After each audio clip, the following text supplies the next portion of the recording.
नमस्कार मित्रांनो, मी शंभूराज तुमचं या व्हिडिओमध्ये स्वागत करतो।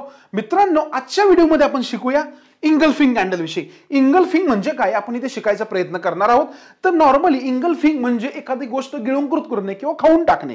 इथे काय करतो, बुलिश आणि बियरिश असे दोन प्रकार ह्या कॅन्डल्स मध्ये राहतात।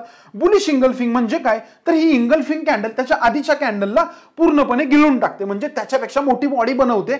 याचा अर्थ हा स्ट्रॉंग रिव्हर्सल दाखवतो, बरोबर। याच्या अपोजिट असतो bearish engulfing pattern. Bearish engulfing म्हणजे काय, तर त्याच्या आधीची जी बुलिश कॅन्डल असते त्याला ही बियरिश कॅन्डल पूर्णपणे गिळून टाकते किंवा त्याच्यापेक्षा एक नॉर्मली मोठी बॉडी बनवतो, याला बोलतो आपण बियरिश इंगल्फिंग।